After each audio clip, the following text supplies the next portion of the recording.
toutes et à tous et ravi de vous retrouver sur H24 dans Parole d'experts, votre émission qui nous permet de décrypter l'actualité, qu'elle soit internationale, qu'elle soit nationale, qu'elle soit économique, politique, sportive, sociale.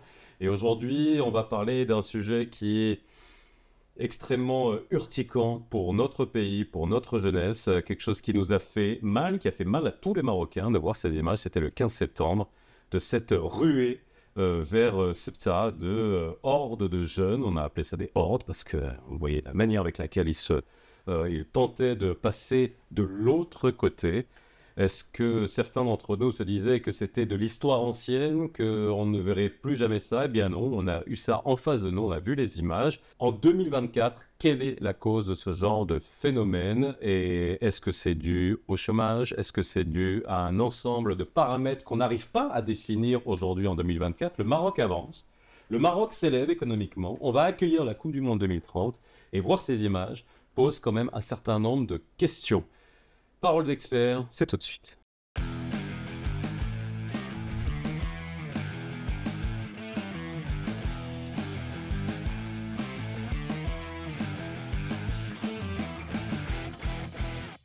Et pour en parler, je reçois Sabrina Nasser qui est chercheuse et militante. Bonjour Sabrina. Bonjour. Ça va?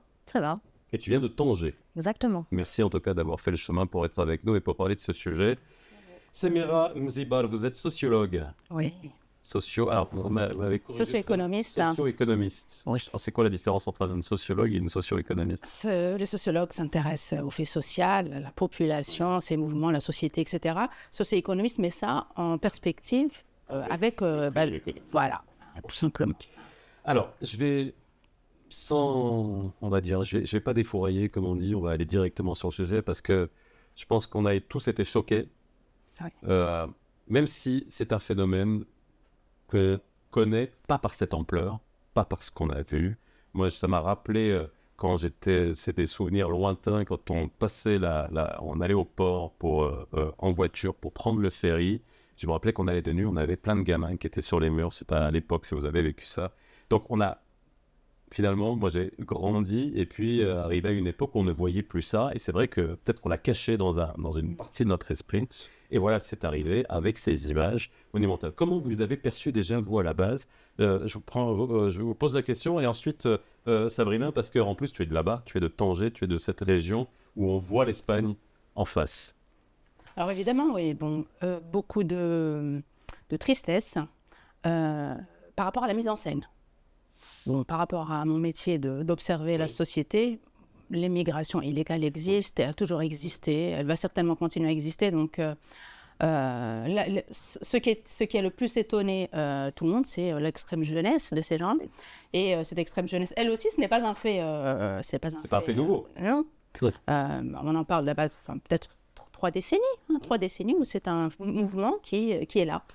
On a près de 10 000 enfants sans papier en Espagne quand même, c'est pas rien du tout. Donc c'est quelque chose qui est là, mais qu'on a appris à ne plus voir, à invisibiliser. Et je crois que le choc, il est surtout par rapport à ça, parce qu'on a un discours officiel qui est très optimiste. Qui peut l'être. Qui peut l'être dans les faits économiques, qui peut l'être. Mais quand on voit ça... Y compris dans les faits économiques. Oui. On manque vraiment de beaucoup d'analyses. Bon, on a beaucoup d'effets d'annonce, on manque beaucoup d'analyses. Mais socialement, c'est vrai qu'on a une grande partie de la population qu'on ne voit plus, qu'on n'étudie plus, par manque de moyens, etc. Mais ils sont là. Et là, ils nous montrent qu'ils sont véritablement là et que, faute d'avoir notre attention et l'attention des pouvoirs publics, ils se débrouillent comme ils peuvent. Sabrina. Comme franchement, on croyait en fait à travailler souvent avec les jeunes, les NEET, tous les jeunes qui ont ce projet de migrer, qu'on va un jour, ça va se banaliser, mais c'est pas le cas. Juste pour que les gens sachent ce que tu fais au quotidien, donc tu es militante, tu es chercheuse, mais tu es militante, donc tu es en contact de tous ces quartiers de Tanger, des jeunes qui sont dans ces quartiers, donc tu les côtoies. Tout à fait. Donc, je travaille sur plusieurs associations. Je suis membre de plusieurs associations dans les quartiers défavorisés de Tanger. Alors, à Tanger, déjà, on a l'arrondissement le plus large en termes démographiques, qui est Bimekadan. C'est un hub de l'immigration. Et qui dit immigration, il y a beaucoup de phénomènes qui vont autour. On parle d'abandon scolaire, on parle d'usage de drogue, on parle de risques d'extrémisme, on parle énormément de phénomènes sociaux qui circulent dans le même quartier où il y a énormément de densité aussi. Donc oui, je travaille là-bas, je travaille avec ces jeunes, je travaille dans une association qui depuis 2014, elle travaille avec les NEET, avec les non, on travaille non-training, non-formation, non-employment, non-education, non-training. pas d'éducation, Exactement. pas de boulot et pas de formation. Exactement. Et donc depuis ce temps-là, on se dit que peut-être on a commencé à comprendre notre population, on a commencé à comprendre nos bénéficiaires, mais au regard de ce qui s'est passé le 15, on est toujours aussi perplexe, on est toujours aussi triste et je peux même vous dire on est un peu découragé sur notre travail au quotidien. Alors, maintenant, quand on voit les chiffres du HCP, parce que c'est vrai qu'on va essayer d'expliquer ça, Oui. vous dites on n'analyse pas ces populations-là. On les a oubliées, on n'a pas envie de les voir. Finalement, c'est ça, on les met dans un coin de notre esprit et on ne veut pas les voir. Et là, finalement, ils se sont montrés. Quand on prend les chiffres du HCP, on va rappeler les chiffres du chômage et puis surtout la jeunesse. 35% des moins de 25 ans sont sans emploi, quasiment 36%. 20% d'entre eux sont diplômés. Alors attention, parce que là, on parle des NEET, dans les fameux NEET, l'acronyme, donc qui n'ont pas de formation, pas d'éducation, pas d'emploi. Il y en a quand même 20% qui sont diplômés. Et surtout, la proportion des femmes dans cette population-là. Donc, quand on voit des chiffres comme ça, et après, il y a aussi une disparité géographique, bien évidemment, entre Casa, Rabat, Marrakech, Tanger, etc. C'est le seul fait économique qui pousse à avoir des hordes de candidats à l'immigration clandestine. Enfin, c'est extrêmement compliqué. Extrêmement compliqué parce que, enfin, bon, il faut replacer, éviter d'essentialiser cette catégorie de population. Oui. Parce que c'est une catégorie qui est construite. Hein. Ce qui est important de savoir, c'est que les jeunes de 15 à 24 ans représentent 16% de la population du Maroc. On est en plein recensement, certainement que ça va diminuer. Cette même catégorie représente 39% des jeunes de moins de 25 ans. 39%. Donc, je donne ces chiffres pour mettre en perspective tout ça. Hein. On arrive à la fin de la fenêtre démographique. Donc, l'État a de moins en moins de possibilités de mettre en place des politiques publiques suffisamment efficientes en termes de coûts et en termes d'objectifs pour pouvoir encadrer toute cette population. Après, ce dont vous avez parlé, les caractéristiques, oui. Il y a la question des disparités régionales, la question des diplômes. Moins on a de diplômes, plus on est susceptible d'être catégorisé NEET. Une catégorie. C'est-à-dire être inclus dans cette catégorie des NEET. Des NEET, pardon. Des NEET, oui. J'ai entendu Zénith. Non. Okay. Il y a la question du genre dont vous avez parlé. Donc vous prenez la catégorie des jeunes femmes marocaines. Pour 37,3% d'entre elles, elles sont NEET. Si vous prenez cette même catégorie, vous vous rendez compte que pour 94%, je pense, d'entre elles sont mères au foyer. Donc, il y a la question, pourquoi je parle de tout ça? Il y a la question de l'éducation, qui est très importante. Il y a la question aussi de toutes les pratiques sociales, de tout l'environnement social. Lorsqu'on ne trouve pas un travail, qu'on n'est pas dans un environnement économique favorable à la création d'emplois, on se rabat vers la famille. Donc, on va se marier, puis on s'occupe de chez soi, faute de mieux. Hein. Et malgré ce qu'on pense, on a toujours tendance lorsqu'on travaille sur la question du genre, à considérer qu'il y a aussi ce patriarcat qui empêche, etc. C'est plus vrai. Hein, c'est plus vrai. Ces jeunes femmes trouveraient un emploi, elles ne se mettraient pas dans ces situations. Elles ne seraient pas dans ces situations-là. Il y a la question aussi des conditions de vie familiale. Lorsqu'on va voir, on étudie ces jeunes-là, ces jeunes NEET, on se rend compte que pour plus de 87%, je pense, ils vivent dans des ménages qui sont dirigés par des chefs de ménage qui n'ont pas de diplôme. Donc, on se rend bien compte qu'il y a une question de transmission sociale, transmission de de conditions de vie qui sont pénibles, le manque de perspective, le manque d'ouverture. Alors, il y a beaucoup de choses qui peuvent expliquer ça. Le fait que les institutions qui doivent faire de l'intermédiation n'existent plus, elles ne sont plus là, elles ne jouent plus leur rôle. Le fait que l'État n'ait pas mis en place un système d'encadrement pour accompagner, parce qu'il ne suffit pas d'éduquer tous ces jeunes-là. Il faut aussi continuer et puis les mettre sur un chemin qui leur permette de vivre dignement. Toutes ces structures d'intermédiation, on peut aller loin, moi je pense qu'on parlera de ça, la politique, l'associatif, etc. Là aussi, il y aurait beaucoup de choses à dire. Mais tout ça fait qu'on se rend compte qu'en fait, il y a un certain déterminisme social dans nos relations qui fait qu'on n'arrive pas à avancer. Même s'il y a beaucoup de projets, il y a beaucoup de choses, on n'arrive pas à avancer. Pourquoi on a pris une grande claque? Parce qu'on est à Tanger, on est au nord, dans la région de Tanger. Tanger s'est transformé ces dernières années, s'est développé en termes d'infrastructure. On a eu l'arrivée de tout le pôle automobile avec les emplois que ça a créé, les usines, tout l'attrait, le TGV, etc. Et donc, on s'est dit, waouh, c'est cool, c'est la bonne voie, on est ravis. Et puis, ça a créé de l'emploi, c'est une réalité. Mais quand on voit ça, on se dit, mais alors, c'est pour une certaine population et d'autres ne profitent absolument pas de ça. Ça, on voyait arriver ça à Tanger ou c'est toi qui es en contact avec ces jeunes? Parce qu'on se dit, cette zone, cette région se développe, elle n'est pas laissée pour compte. Donc qu'est-ce qu'on rate là? Qu'est-ce qui manque quoi? En fait, mis à part et hormis les facteurs socio-économiques classiques, on connaît que la migration irrégulière a connu et a engendré depuis des années maintenant. Depuis maintenant mars 2024, je mène une étude pour renouveler un peu le récit de pourquoi il y a une migration irrégulière. Et j'ai commencé à revoir des résultats préliminaires qu'il y a ce passage en fait, du phénomène de la migration qui touche une catégorie, plusieurs catégories, à la culture de la migration. Aujourd'hui, les jeunes, quand ils se rassemblent entre eux, ils ne parlent plus d'ailleurs de l'hrik. On n'est plus dans la sémantique de l'hrik. On dit un sauver-assez. Quand on dit un sauver-assez, ça implique qu'il y a une situation catastrophique dans laquelle je veux me sauver, je veux partir. On parle d'un risque. Quand on dit un risque, ça veut dire qu'il y a déjà une prise en conscience qu'il y a le risque derrière. Donc ce passage d'un phénomène qui touchait une certaine couche ou plusieurs à une culture qui se banalise de plus en plus, il est alarmant dans le sens qu'aujourd'hui, les solutions existantes, c'est des approches sécuritaires à la migration. Et l'approche sécuritaire ne peut aucunement être efficace devant un phénomène culturel. Donc, ce qui se passe aujourd'hui, comment on repense la migration, comment on repense les jeunes, c'est surtout dans ce que le ministère de l'Intérieur va faire ou ce que les gardes côtiers vont faire. Mais c'est plus ça, on est sur une culture. Et quand on parle d'une culture, c'est tout un background différent, c'est toute une approche différente à ces jeunes.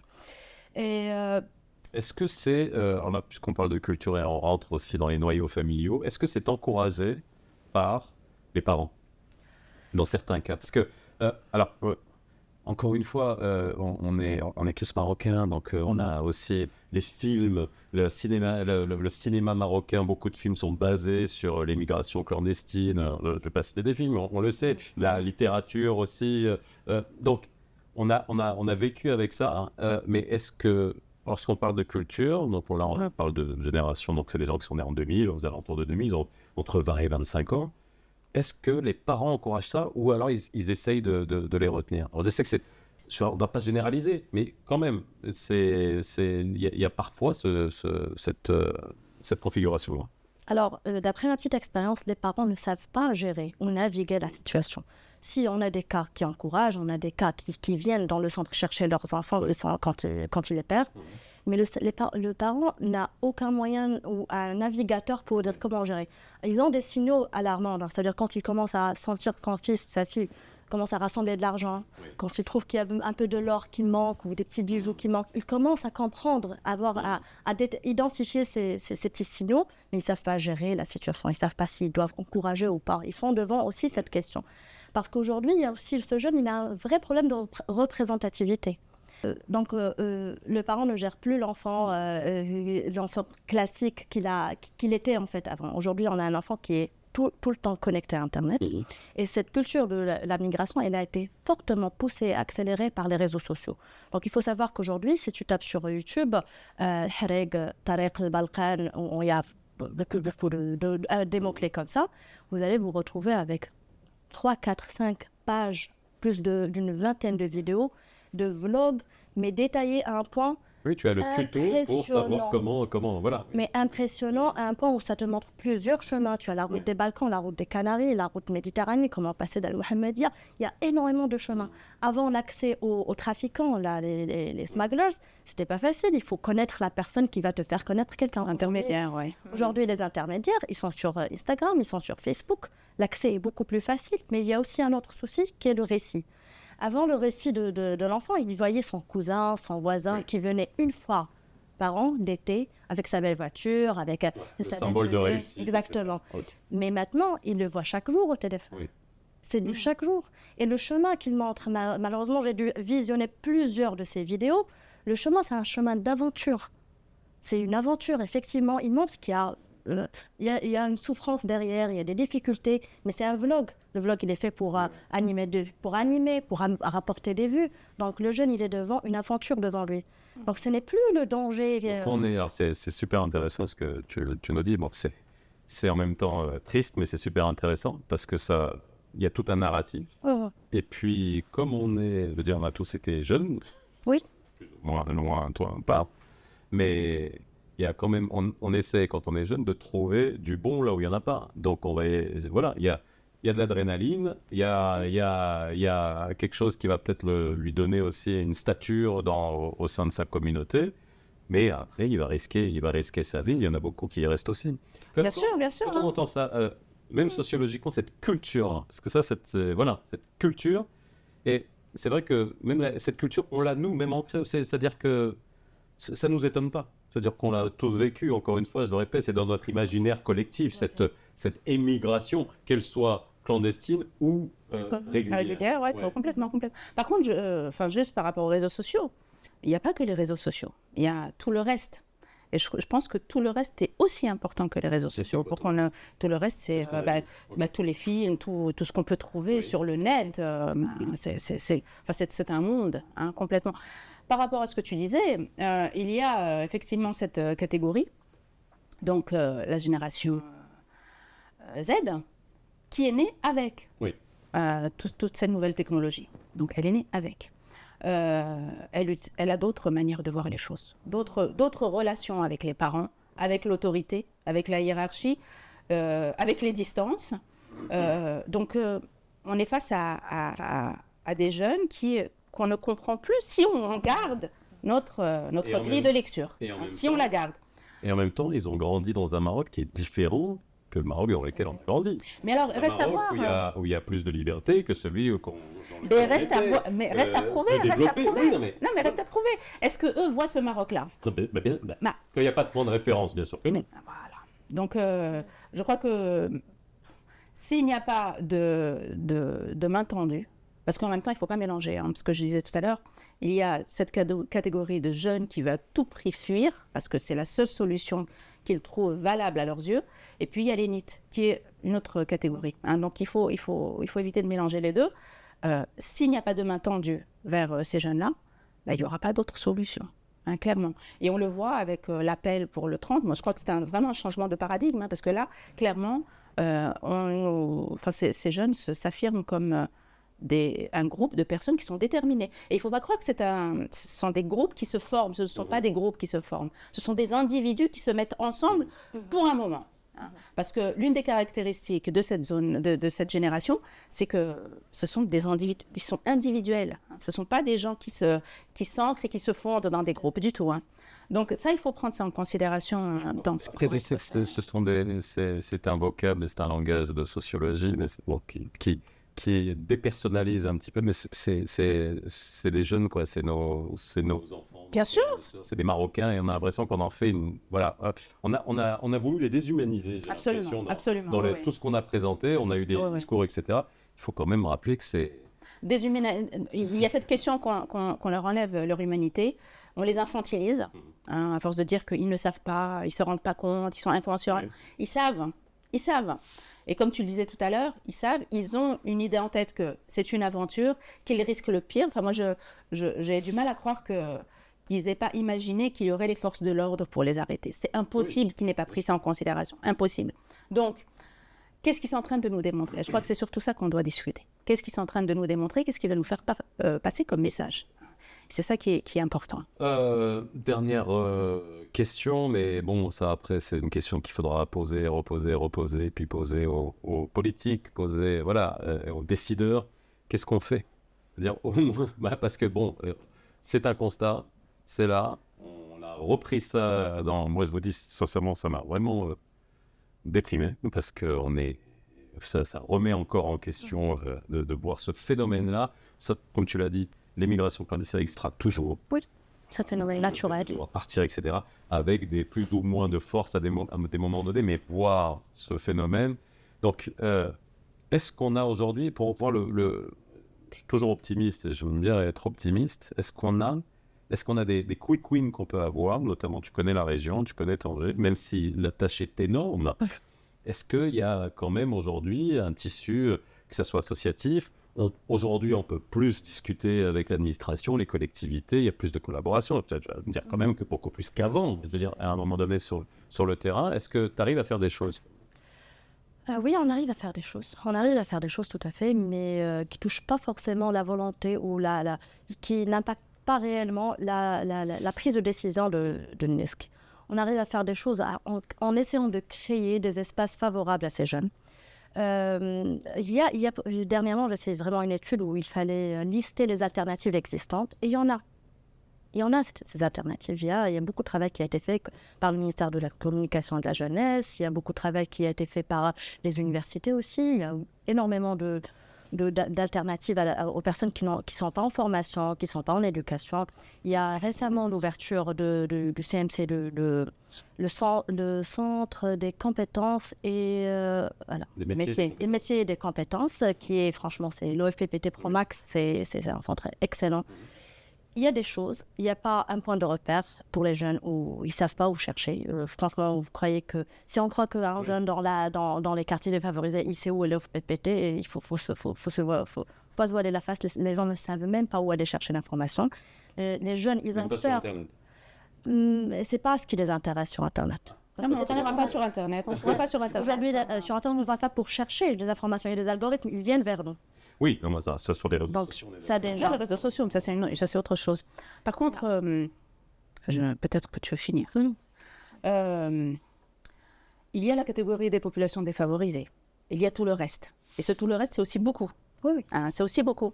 Donc, il y a le traitement qu'on peut apporter aux populations qui sont marginalisées par la force des choses. Et il y a beaucoup de choses à faire.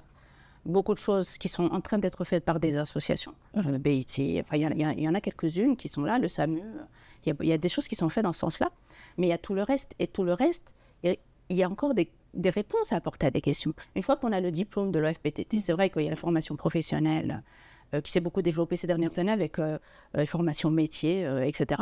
Mais une fois qu'on a le diplôme, le marché, il n'est pas là. Très clairement, il n'est pas là. Et quand il est là, le salaire, il n'est pas à la hauteur des ambitions. Donc, il y a un vrai problème de fond, un vrai problème. On ne va pas dire que l'État n'a rien fait. L'État a fait beaucoup de choses, beaucoup de choses.